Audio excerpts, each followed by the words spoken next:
এ বিশ্বকে এ শিশুর বাসযোগ্য করে যাব আমি। নবজাতকের কাছে এ আমার দৃঢ় অঙ্গীকার। কবি সুকান্ত ভট্টাচার্যের ছাড়পত্র কবিতার বিখ্যাত এই লাইনেই ফুটে উঠবে বীরভূমের সিউড়ির ছয়ের পল্লী ক্লাবের দুর্গাপুজোয়।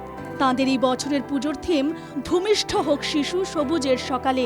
মূলত নগরায়ন, কলকারখানার প্রভাব সহ নানান কারণে কিভাবে গাছের সংখ্যা কমে যাচ্ছে তা দেখানো হয়েছে মণ্ডপে। গ্লোবাল ওয়ার্মিংয়ের উপর কাজ হচ্ছে, তো আমাদের মেনলি ইকো ফ্রেন্ডলি জিনিস দিয়ে ব্যবহার করা হচ্ছে, যেমন গাছের পাতা, কাগজের পেটি, কয়লা, গাছের ডাল, বাঁশের কঞ্চি, কাগজের পাতা, এইসবের উপর মেনলি কাজ হচ্ছে। এটা দেখানো হচ্ছে একদিকে ধ্বংস এবং একদিকে সৃষ্টি, মানে কী করে আমাদের এই পৃথিবী ধ্বংস হওয়ার দিকে যাচ্ছে।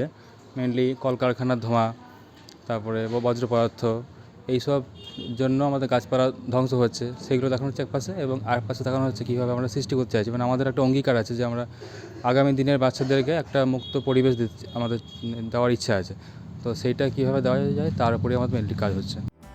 মূলত বিশ্ব উষ্ণায়নকেই ফুটিয়ে তোলা হচ্ছে বিভিন্ন কারুকার্যের মাধ্যমে। আয়োজকরা জানান, মন্দির প্রবেশ করেই দেখা যাবে কলকারখানা, নগরায়ন সহ বিশ্ব উষ্ণায়নের নানান কারণ। যে কীভাবে পরিবেশে সবুজ নষ্ট হচ্ছে এবং তার ফলে একটা উষ্ণায়নের প্রকৃতি সৃষ্টি হচ্ছে, যেখানে আমাদের প্রত্যেকের অসুবিধা হচ্ছে এবং আমরা প্রচণ্ড রকমভাবে সেটা অনুভব করছি।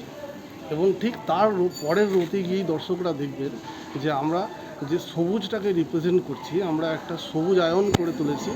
যে সবুজটা যদি আমরা করতে পারি, আগামী প্রজন্মের কাছে এটাই বার্তা যাবে যে আমরা যদি সমাজকে সবুজায়ন করি, তাহলে বিশ্ব উষ্ণায়নের হাত থেকে আমরা প্রত্যেকে রক্ষা পাবো। মণ্ডপের ভেতরে দেখা যাবে বিশ্ব উষ্ণায়নের কারণে কিভাবে মৃত্যু হচ্ছে গাছপালার। তবে মণ্ডপের আরেকটু ভেতরে গেলে দেখা যাবে সবুজ পৃথিবী। সেখানেই প্রকৃতি মায়ের কোলে থাকবে নবজাতকের প্রতিকৃতি।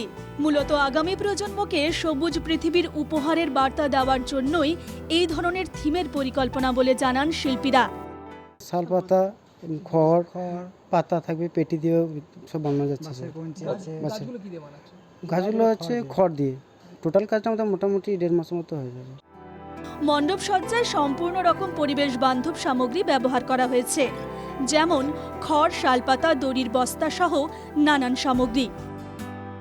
এই ধীরে ধীরে বেড়ে চলা বিশ্ব উষ্ণায়নের প্রভাব এবং তার জেরে যে গাছ আস্তে আস্তে কমে যাচ্ছে, সেই চিত্র তুলে ধরার চেষ্টা করা হচ্ছে এই দৃশ্যের মাধ্যমে। মূলত লক্ষ্য মানুষকে এবং আগামী প্রজন্মের কাছে যেন সবুজ একটা প্রকৃতি উপহার দেওয়া যায়, সেই বার্তা সাধারণ মানুষের কাছে পৌঁছে দেওয়া। বীরভূমের সিউড়ি থেকে শুভদীপ পালের রিপোর্ট, NKTV বাংলা।